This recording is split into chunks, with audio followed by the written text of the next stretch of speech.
പ്രപഞ്ചം മുഴുവൻ ശാന്തമായി ഉറങ്ങുന്ന ഒരു കാലം. മഞ്ഞുമൂടിയ കൈലാസപർവ്വതത്തിന്റെ കൊടുമുടികളിൽ എങ്ങും വലിയ നിശബ്ദതയായിരുന്നു. കൊടും തണുപ്പുള്ള കാറ്റ് ആ മഞ്ഞുപാളികളിലൂടെ ഒഴുകി നടന്നു. അവിടെ ലോകത്തിന്റെ എല്ലാ ശബ്ദങ്ങളിൽ നിന്നും ചിന്തകളിൽ നിന്നും അകന്ന് പ്രപഞ്ചനാഥനായ പരമശിവൻ കടുത്ത ധ്യാനത്തിൽ മുഴുകിയിരിക്കുകയായിരുന്നു. ബാഹ്യലോകവുമായി ഒരു ബന്ധവുമില്ലാതെ പൂർണ്ണമായും തന്നിലേക്ക് തന്നെ ചുരുങ്ങിയിരിക്കുന്ന ആ അവസ്ഥയിൽ കാലം കടന്നുപോകുന്നത് അദ്ദേഹം അറിഞ്ഞിരുന്നില്ല. എന്നാൽ ആ വലിയ കൈലാസത്തിൽ അദ്ദേഹം മാത്രമല്ല ഉണ്ടായിരുന്നത്. പ്രപഞ്ചത്തിന്റെ അമ്മയായ പാർവതീദേവിയും അവിടെയുണ്ടായിരുന്നു. ലോകം മുഴുവൻ അവരെ ജഗദംബ എന്ന് വിളിച്ച് ആരാധിച്ചിരുന്നുവെങ്കിലും ആ സമയത്ത് ആ മഞ്ഞുപർവ്വതത്തിൽ അവർ തീർത്തും ഏകാകിനിയായിരുന്നു. എത്ര വലിയ ദേവിയാണെങ്കിലും ഉള്ളിന്റെ ഉള്ളിൽ അവർക്കുമില്ലേ ഒരു സാധാരണ അമ്മയുടെയും ഭാര്യയുടെയുമൊക്കെ വികാരങ്ങൾ. ശിവൻ എപ്പോഴും തന്റെ സ്വന്തം ലോകത്ത് ധ്യാനത്തിലായതിനാൽ ദേവിക്ക് സംസാരിക്കാനോ ഒന്നിച്ച് സമയം ചിലവഴിക്കാനോ ആരും അവിടെ ഉണ്ടായിരുന്നില്ല.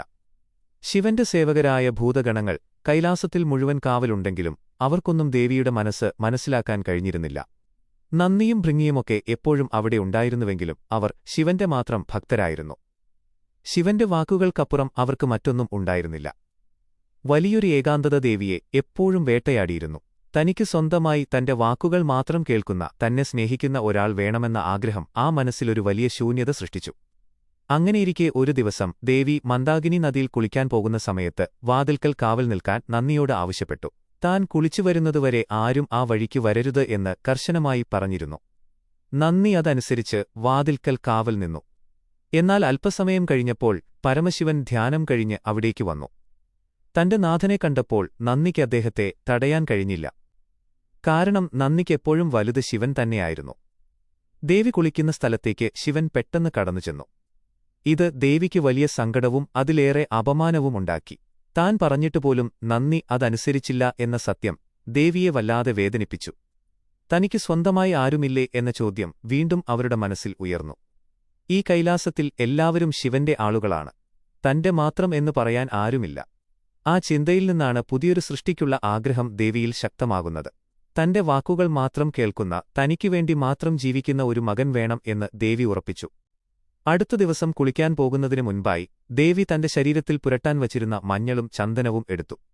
അതിൽ തന്റെ ജീവന്റെയും ആത്മാവിന്റെയും ഒരു അംശം കലർത്തിക്കൊണ്ട് ദേവി വളരെ സ്നേഹത്തോടെ ഒരു രൂപം മെനഞ്ഞെടുത്തു. ലോകത്തിലെ ഏറ്റവും പരിശുദ്ധമായ സ്നേഹം മുഴുവൻ ആ മണ്ണിലേക്ക് പകർന്നു നൽകി. ഓരോ അവയവങ്ങളും രൂപപ്പെടുത്തുമ്പോൾ ദേവിയുടെ ഉള്ളിൽ മാതൃത്വം അണപൊട്ടിയൊഴുകുകയായിരുന്നു. ആ രൂപത്തിലേക്ക് നോക്കുന്തോറും അവർക്കത് വെറുമൊരു കളിമൺ പ്രതിമയായി തോന്നിയില്ല. തന്റെ സ്വന്തം ചോരയും നീരുമാണ് അതെന്ന് ദേവി വിശ്വസിച്ചു. ഒടുവിൽ ആ മനോഹരമായ രൂപം പൂർത്തിയായപ്പോൾ ദേവി അതിലേക്ക് നോക്കി തന്റെ ദിവ്യശക്തിയാൽ അതിന് ജീവൻ നൽകി. അത്ഭുതമെന്നു പറയട്ടെ, ആ കളിമൺ രൂപം പെട്ടെന്ന് കണ്ണുകൾ തുറന്നു. ലോകത്തിലെ ഏറ്റവും മനോഹരനായ ഒരു ചെറിയ ആൺകുട്ടിയായി അവൻ മാറി. അവനു ചുറ്റും വലിയൊരു പ്രകാശമുണ്ടായിരുന്നു. ജനിച്ചയുടനെ അവൻ അമ്മയെന്ന് വിളിച്ച് പാർവതീദേവിയുടെ അടുത്തേക്ക് ഓടിവന്നു. ആ വിളി കേട്ടപ്പോൾ ദേവിയുടെ കണ്ണുകൾ സന്തോഷം കൊണ്ട് നിറഞ്ഞു തുളുമ്പി. ലോകമാതാവായ ദേവിക്ക് സ്വന്തമായി ഒരു മകൻ ജനിച്ചിരിക്കുന്നു. ആരുമറിയാതെ കൈലാസത്തിലെ ഒരു ചെറിയ മുറിയിൽ ലോകചരിത്രം മാറ്റിയെഴുതാൻ പോകുന്ന ഒരു വലിയ സംഭവം നടക്കുകയായിരുന്നു. ദേവി അവനെ വാരിപ്പുണർന്നു, അവന്റെ നെറുകയിൽ ചുംബിച്ചു. അവൻ തന്റെ സ്വന്തം ജീവനാണെന്ന് അവർ അവനോട് പറഞ്ഞു. നീ എന്റെ മാത്രമാണ്, ഈ ലോകത്തിൽ നീ എന്റെ വാക്കുകൾ മാത്രമാണ് അനുസരിക്കേണ്ടത് എന്ന് ദേവി അവനെ ഓർമ്മിപ്പിച്ചു. കുട്ടി അത് വളരെ സന്തോഷത്തോടെ സമ്മതിച്ചു. തന്റെ അമ്മയുടെ വാക്കുകൾക്കപ്പുറം അവന് പ്രപഞ്ചത്തിൽ മറ്റൊന്നുമുണ്ടായിരുന്നില്ല. അവൻ അമ്മയെ നോക്കി പുഞ്ചിരിച്ചു. ആ പുഞ്ചിരിയിൽ ലോകത്തിലെ എല്ലാ നിഷ്കളങ്കതയുമുണ്ടായിരുന്നു. ദേവിക്ക് കുളിക്കാൻ പോകാൻ സമയമായിരുന്നു. അവർ അവനൊരു വലിയ വടി നൽകി വാതിൽക്കൽ കാവൽ നിൽക്കാനേൽപ്പിച്ചു. അമ്മ കുളിച്ചുവരുന്നതുവരെ ആരും ആ വഴി വരാൻ പാടില്ല എന്ന് കർശനമായി നിർദ്ദേശിച്ചു. സാക്ഷാൽ പരമശിവൻ വന്നാൽ പോലും അകത്തേക്ക് കടത്തിവിടരുത് എന്ന് ദേവി അവനോട് പറഞ്ഞു. കുട്ടി ആ വലിയ വടിയും പിടിച്ച് വളരെ ഗൗരവത്തിൽ ആ വാതിൽക്കൽ കാവൽ നിന്നു. ഒരു ചെറിയ സൈനികനെപ്പോലെ അവൻ അവിടെ നിലയുറപ്പിച്ചു. ആ സമയത്താണ് പരമശിവൻ വീണ്ടും ധ്യാനം കഴിഞ്ഞ് അവിടേക്ക് വരുന്നത്. തന്റെ സ്വന്തം വീടായ കൈലാസത്തിൽ ആരുമറിയാത്തൊരു ചെറിയ കുട്ടി വാതിൽക്കൽ കാവൽ നിൽക്കുന്നത് കണ്ട് അദ്ദേഹം അത്ഭുതപ്പെട്ടു. യാതൊരു ഭാവവ്യത്യാസവുമില്ലാതെ ശിവൻ അകത്തേക്ക് കയറാൻ ശ്രമിച്ചു. പെട്ടെന്ന് ആ ചെറിയ കുട്ടി തന്റെ വടി കുറുകെ വെച്ച് പ്രപഞ്ചനാഥനായ അദ്ദേഹത്തെ തടഞ്ഞു നിർത്തി. അമ്മയുടെ അനുവാദമില്ലാതെ ആർക്കും അകത്തേക്ക് പ്രവേശനമില്ല എന്ന് അവൻ വളരെ ധീരമായി പറഞ്ഞു. ഇത് കേട്ട് ശിവന് അതിശയം തോന്നി. തന്റെ സ്വന്തം വീട്ടിൽ തന്നെ തടയുന്ന ഈ കുട്ടി ആരാണെന്ന് അദ്ദേഹത്തിന് മനസ്സിലായില്ല. അവൻ പാർവതീദേവിയുടെ മകനാണെന്ന സത്യം ശിവൻ അപ്പോൾ അറിയില്ലായിരുന്നു. ശിവൻ അവനോട് താൻ ആരാണെന്നും ഇത് തന്റെ വാസസ്ഥലമാണെന്നും പറഞ്ഞു മനസ്സിലാക്കാൻ ശ്രമിച്ചു. എന്നാൽ കുട്ടിക്ക് അതൊന്നും മനസ്സിലാക്കാനുള്ള പ്രായം ഉണ്ടായിരുന്നില്ല. അവന് തന്റെ അമ്മയെ മാത്രമേ അറിയുമായിരുന്നുള്ളൂ. അമ്മയുടെ വാക്ക് പാലിക്കാൻ ഏതറ്റം വരെയും പോകാൻ അവൻ തയ്യാറായിരുന്നു. ശിവനോടൊപ്പമുണ്ടായിരുന്ന ഭൂതഗണങ്ങൾക്ക് ഇത് കണ്ടപ്പോൾ വലിയ ദേഷ്യം വന്നു. തങ്ങളുടെ നാഥനെ ഒരു ചെറിയ കുട്ടി തടയുന്നത് അവർക്ക് സഹിക്കാൻ കഴിഞ്ഞില്ല. അവർ മുന്നോട്ട് വന്ന് കുട്ടിയെ പേടിപ്പിക്കാനും അവിടെ നിന്ന് മാറ്റാനും ശ്രമിച്ചു. എന്നാൽ അവൻ ഒട്ടും ഭയന്നില്ല. തന്റെ കൈയിലുള്ള വടിയുമായി അവൻ അവരെ നേരിടാൻ തയ്യാറായി നിന്നു. വാക്ക് തർക്കം മൂത്ത് ഭൂതഗണങ്ങൾ കുട്ടിയെ ആക്രമിക്കാൻ തുടങ്ങി. എന്നാൽ ആ ചെറിയ കുട്ടി അതിശയകരമായ രീതിയിൽ അവരെയെല്ലാം തോൽപ്പിച്ചു. സാക്ഷാൽ ആദിപരാശക്തിയുടെ ശക്തിയുള്ള ആ കുട്ടിയെ തോൽപ്പിക്കാൻ ശിവന്റെ സേവകർക്കൊന്നും കഴിഞ്ഞില്ല. നന്ദിയും ഭൃങ്ങിയുമൊക്കെ തോറ്റോടി. ഇത് കണ്ട് ശിവന് വലിയ ആശ്ചര്യം തോന്നി. ഒരു സാധാരണ കുട്ടിക്ക് ഇത്രയും ശക്തി ഉണ്ടാകില്ല എന്ന് അദ്ദേഹത്തിന് മനസ്സിലായി. എന്നാൽ ഒരു ചെറിയ കുട്ടിയോട് യുദ്ധം ചെയ്യാൻ അദ്ദേഹത്തിന് താൽപ്പര്യമുണ്ടായിരുന്നില്ല. അദ്ദേഹം ബ്രഹ്മാവിനെയും മറ്റ് ദേവന്മാരെയും അവിടേക്ക് വരുത്തി. അവരോട് ആ കുട്ടിയെ പറഞ്ഞു മനസ്സിലാക്കാൻ നിർദ്ദേശിച്ചു. ബ്രഹ്മാവ് സമാധാനപരമായി സംസാരിക്കാൻ ശ്രമിച്ചെങ്കിലും കുട്ടി വഴങ്ങിയില്ല. പിന്നീട് ഇന്ദ്രന്റെ നേതൃത്വത്തിൽ ദേവന്മാർ മുഴുവൻ യുദ്ധത്തിനായി വന്നു. എന്നാൽ ആ ചെറിയ കുട്ടി ഒരു വലിയ കൊടുങ്കാറ്റുപോലെ അവരെയെല്ലാം അടിച്ചുപറത്തി. ദേവന്മാരുടെ ആയുധങ്ങളെല്ലാം ആ കുട്ടിയുടെ മുന്നിൽ നിഷ്പ്രഭമായി. വരുണനും വായുവും യമനുമൊക്കെ ആ ചെറിയ കുട്ടിയോട് ദയനീയമായി തോറ്റുമടങ്ങി. 3 ലോകങ്ങളും ഈ യുദ്ധം കണ്ട് ഭയന്നു വിറച്ചു. ഒരു ചെറിയ കുട്ടി ഒറ്റയ്ക്ക് നിന്ന് പ്രപഞ്ചത്തിലെ മുഴുവൻ ശക്തികളെയും നേരിടുന്നത് കണ്ട് എല്ലാവരും അത്ഭുതപ്പെട്ടു. ഒടുവിൽ ദേവന്മാർ എല്ലാവരും പരാജയപ്പെട്ടപ്പോൾ പരമശിവന് കടുത്ത കോപം വന്നു. തന്റെ അധികാരത്തെയും പ്രപഞ്ചത്തിന്റെ നിയമങ്ങളെയും ഒരു ചെറിയ കുട്ടി ചോദ്യം ചെയ്യുന്നത് അദ്ദേഹത്തിന് സഹിക്കാൻ കഴിഞ്ഞില്ല. പ്രപഞ്ചത്തിന്റെ നിലനിൽപ്പിന് തന്നെ ഇത് ഭീഷണിയാകുമെന്ന് അദ്ദേഹം കരുതി. കോപം കൊണ്ട് അദ്ദേഹത്തിന്റെ 3-ാം കണ്ണ് ജ്വലിക്കാൻ തുടങ്ങി. ശിവൻ തന്റെ ഭയങ്കരമായ ത്രിശൂലം കയ്യിലെടുത്തു. ആ കുട്ടി തന്റെ മകനാണെന്നോ പാർവതീദേവി സ്വന്തം ജീവൻ നൽകി സൃഷ്ടിച്ചതാണെന്നോ ശിവന് അപ്പോഴും അറിയില്ലായിരുന്നു. പരമശിവനും ആ ചെറിയ കുട്ടിയും തമ്മിൽ വലിയൊരു യുദ്ധം നടന്നു. പ്രപഞ്ചം മുഴുവൻ ആ യുദ്ധത്തിന്റെ ആഘാതത്തിൽ നടുങ്ങി. കുട്ടിയുടെ ശക്തി അപാരമായിരുന്നെങ്കിലും സാക്ഷാൽ മഹാദേവന്റെ മുന്നിൽ അവൻ പതിയെ തളരാൻ തുടങ്ങി. ഒടുവിൽ കോപത്താൽ ജ്വലിച്ച പരമശിവൻ തന്റെ ത്രിശൂലം കുട്ടിയുടെ നേരെ ശക്തിയായി എറിഞ്ഞു. ആരും പ്രതീക്ഷിക്കാത്ത വേഗത്തിൽ ആ ശൂലം പാഞ്ഞുചെന്ന് കുട്ടിയുടെ കഴുത്തിൽ കൊണ്ടു. ആ ചെറിയ ശരീരത്തിൽ നിന്നും അവന്റെ തല വേർപെട്ട് ദൂരേക്ക് തെറിച്ചു വീണു. ചോര വാർന്ന് ആ കുട്ടി നിലവിളിച്ചുകൊണ്ട് താഴെ വീണു മരിച്ചു. ആ നിലവിളി കൈലാസം മുഴുവൻ പ്രതിധ്വനിച്ചു. വലിയ ശബ്ദവും കോലാഹലവും കേട്ട് കുളിച്ചുകൊണ്ടിരുന്ന പാർവതി ദേവി പരിഭ്രാന്തിയോടെ പുറത്തേക്ക് ഓടിവന്നു. വാതിൽക്കൽ ചോരയിൽ കുളിച്ചുകിടക്കുന്ന തന്റെ പൊന്നോമനയെ കണ്ട് ദേവി തകർന്നുപോയി. അവളുടെ ഹൃദയം പൊട്ടിപ്പോയി. താൻ സ്വന്തം ജീവൻ നൽകി സൃഷ്ടിച്ച മകൻ തന്റെ വാക്കുകൾ മാത്രം അനുസരിച്ചതിന് കൊല്ലപ്പെട്ടിരിക്കുന്നു. പെട്ടെന്ന് ആ വലിയ സങ്കടം ഭയങ്കരമായൊരു കോപമായി മാറി. ലോകമാതാവായ പാർവതി ഉഗ്രരൂപിണിയായ ആദിപരാശക്തിയായി മാറി. അവരുടെ കണ്ണുകളിൽ നിന്ന് തീപ്പൊരികൾ പാറി. പ്രപഞ്ചം മുഴുവൻ ആ കോപത്തിൽ വിറയ്ക്കാൻ തുടങ്ങി. ദേവിയുടെ കോപം കണ്ട് പ്രകൃതിയുടെ താളം തെറ്റി. കടലുകൾ ഇളകിമറിഞ്ഞു, പർവ്വതങ്ങൾ പൊട്ടിത്തെറിച്ചു, ആകാശത്ത് ഇടിമിന്നലുകൾ നിറഞ്ഞു. ലോകം മുഴുവൻ നശിക്കാൻ പോവുകയാണെന്ന് എല്ലാവർക്കും മനസ്സിലായി. എന്റെ കുഞ്ഞിനെ കൊന്ന ഈ പ്രപഞ്ചം മുഴുവൻ ഞാൻ നശിപ്പിക്കും എന്നു പറഞ്ഞ് ദേവി കാളീരൂപം പൂണ്ട് സർവനാശത്തിന് തയ്യാറായി നിന്നു. ദേവന്മാരും ഋഷിമാരും ബ്രഹ്മാവും വിഷ്ണുവും എന്തിനേറെ പറയുന്നു. സാക്ഷാൽ പരമശിവൻ പോലും ആ ഭാവം കണ്ട് ഭയന്നുപോയി. പാർവതിയെ ശാന്തയാക്കാൻ എല്ലാവരും അവരുടെ കാലുകളിൽ വീണ് പ്രാർത്ഥിച്ചു. എന്നാൽ തന്റെ മകന് ജീവൻ തിരികെ നൽകിയാൽ മാത്രമേ താൻ ശാന്തയാകൂ എന്ന് ദേവി ഉറപ്പിച്ചു പറഞ്ഞു.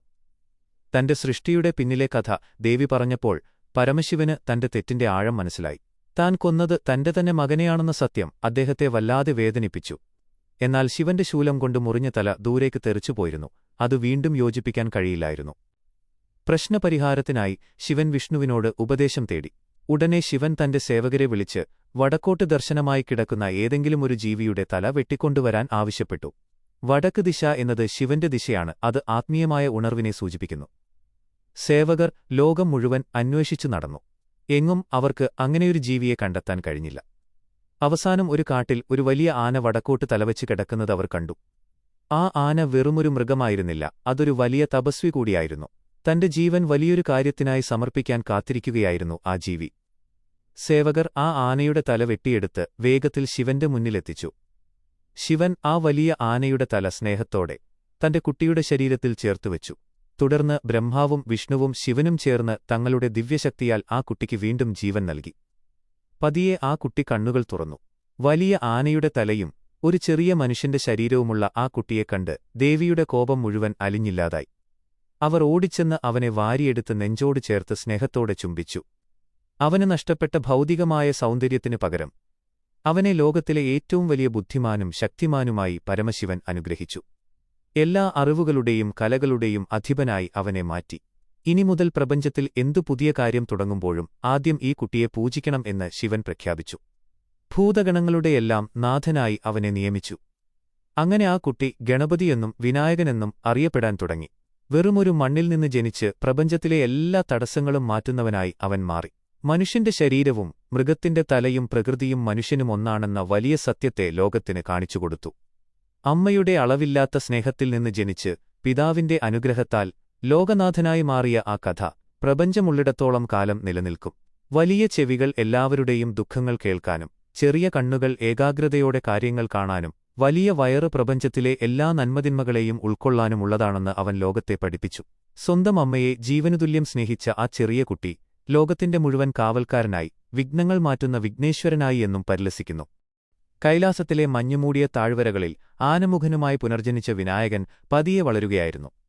ഒരു ചെറിയ കുട്ടിയുടെ കുസൃതികളിൽ നിന്ന് മാറി ലോകത്തിന്റെ മുഴുവൻ അറിവുകളും ഉൾക്കൊള്ളുന്ന ഒരു വലിയ യുവാവായി അവൻ മാറുന്ന കാഴ്ച പ്രപഞ്ചം മുഴുവൻ അത്ഭുതത്തോടെയാണ് നോക്കിക്കേണ്ടത്. ഗണങ്ങളുടെ നാഥനായതുകൊണ്ട് അവൻ ഗണപതി എന്ന് വിളിക്കപ്പെട്ടു. പാർവതീദേവിയുടെ വാത്സല്യം മുഴുവൻ അനുഭവിച്ചു വളർന്ന അവനു കൂട്ടായി സഹോദരൻ സുബ്രഹ്മണ്യനും ഉണ്ടായിരുന്നു. സുബ്രഹ്മണ്യൻ എപ്പോഴും ആയുധങ്ങളുമായി യുദ്ധകലകൾ പഠിക്കാൻ താൽപ്പര്യം കാണിച്ചപ്പോൾ ഗണപതി കൂടുതലും അറിവുകൾ നേടാനും ചിന്തിക്കാനുമാണ് സമയം കണ്ടെത്തിയത്. കാഴ്ചയിൽ വലിയൊരു ശരീരവും ആനയുടെ തലയുമൊക്കെ ഉണ്ടായിരുന്നെങ്കിലും അവന്റെ ഉള്ളിൽ വലിയൊരു ശാന്തതയുണ്ടായിരുന്നു. കാലം കടന്നുപോയപ്പോൾ അധികം വൈകാതെ തന്നെ പ്രജാപതിയായ വിശ്വരൂപന്റെ മക്കളായ സിദ്ധിയെയും ബുദ്ധിയെയും ഗണപതിക്ക് വിവാഹം കഴിച്ചു നൽകി. തന്റെ ബുദ്ധികൊണ്ട് വിജയം നേടിയ ഗണപതിയുടെ ജീവിതത്തിലേക്ക് സിദ്ധിയും ബുദ്ധിയും കടന്നുവന്നത് കൈലാസത്തിൽ വലിയ ആഘോഷമായി മാറി. വിവാഹമൊക്കെ കഴിഞ്ഞ് ഒരു വലിയ യുവാവായി മാറിയ ഗണപതിയുടെ അറിവിനെക്കുറിച്ച് 3 ലോകങ്ങളിലും വലിയ ചർച്ചയായിരുന്നു. അങ്ങനെയിരിക്കെയാണ് ലോകചരിത്രത്തിലെ തന്നെ ഏറ്റവും വലിയ ഇതിഹാസമായ മഹാഭാരതം എഴുതാൻ വ്യാസമഹർഷി തീരുമാനിക്കുന്നത്. തന്റെ മനസ്സിലുള്ള ആ വലിയ കഥ ഒരു തെറ്റും കൂടാതെ വേഗത്തിൽ എഴുതിയെടുക്കാൻ ലോകത്തിലൊരാൾക്കു മാത്രമേ കഴിയൂ എന്ന് വ്യാസന് ഉറപ്പായിരുന്നു. അത് ഗണപതിയായിരുന്നു. അദ്ദേഹം നേരെ കൈലാസത്തിൽ വന്ന് ഗണപതിയോട് ഈ വലിയ ഉത്തരവാദിത്തം ഏറ്റെടുക്കാൻ അപേക്ഷിച്ചു. അറിവിനെ എപ്പോഴും സ്നേഹിച്ചിരുന്ന ഗണപതി ആ അപേക്ഷ സന്തോഷത്തോടെ സ്വീകരിച്ചു. എന്നാൽ അവൻ ഒരു വലിയ വ്യവസ്ഥ മുന്നോട്ടുവെച്ചു. താൻ എഴുതാൻ തുടങ്ങിയാൽ കഥ തീരുന്നതുവരെ ഒരിക്കൽ പോലും നിർത്താൻ പാടില്ല എന്നും, അങ്ങനെ നിർത്തിയാൽ താൻ എഴുത്ത് അവിടെ വെച്ച് അവസാനിപ്പിക്കുമെന്നുമായിരുന്നു ആ വ്യവസ്ഥ. വ്യാസമഹർഷി അത് സമ്മതിച്ചു. പകരം താൻ പറയുന്ന കാര്യങ്ങളുടെ അർത്ഥം പൂർണ്ണമായും മനസ്സിലാക്കിയ ശേഷം മാത്രമേ അതെഴുതാൻ പാടുള്ളൂ എന്ന് മഹർഷിയും തിരികെ ഒരു വ്യവസ്ഥ വെച്ചു. അങ്ങനെ ലോകം കണ്ട ഏറ്റവും വലിയ എഴുത്തിന് തുടക്കമായി. വ്യാസൻ അതിവേഗത്തിൽ ശ്ലോകങ്ങൾ പറഞ്ഞു തുടങ്ങി. ഗണപതി തന്റെ കൈയിലുള്ള എഴുത്താണി വെച്ച് അത് അതിവേഗം പകർത്തിയെഴുതാനും തുടങ്ങി. ഒരു നിമിഷം പോലും അവർ വിശ്രമിച്ചില്ല. രാവും പകലുമില്ലാതെ ആ വലിയ സാഹിത്യസൃഷ്ടി മുന്നോട്ടുപോയി. അങ്ങനെ ഏകാഗ്രതയോടെ എഴുതിക്കൊണ്ടിരിക്കെ പെട്ടെന്ന് ഗണപതിയുടെ കൈയിലുണ്ടായിരുന്ന എഴുത്താണി ഒടിഞ്ഞുപോയി. വ്യവസ്ഥ പ്രകാരം എഴുത്തു നിർത്താൻ പാടില്ലായിരുന്നു. പുതിയൊരു എഴുത്താണി എടുക്കാൻ പോയാൽ നിബന്ധന തെറ്റും. ഒരു നിമിഷം പോലും ചിന്തിക്കാതെ ഗണപതി തന്റെ മനോഹരമായ ഒരു കൊമ്പ് ശക്തിയായി ഒടിച്ചെടുത്തു. ശരീരത്തിലുണ്ടാകുന്ന വലിയ വേദനയൊന്നും അവൻ വകവച്ചില്ല. ആ ഒടിച്ചെടുത്ത കൊമ്പ് ഉപയോഗിച്ച് അവൻ ബാക്കി കഥ എഴുതിത്തീർത്തു. അറിവിനോടുള്ള അവന്റെ ആ വലിയ സമർപ്പണവും ത്യാഗവും കണ്ട് ലോകം മുഴുവൻ അത്ഭുതപ്പെട്ടു.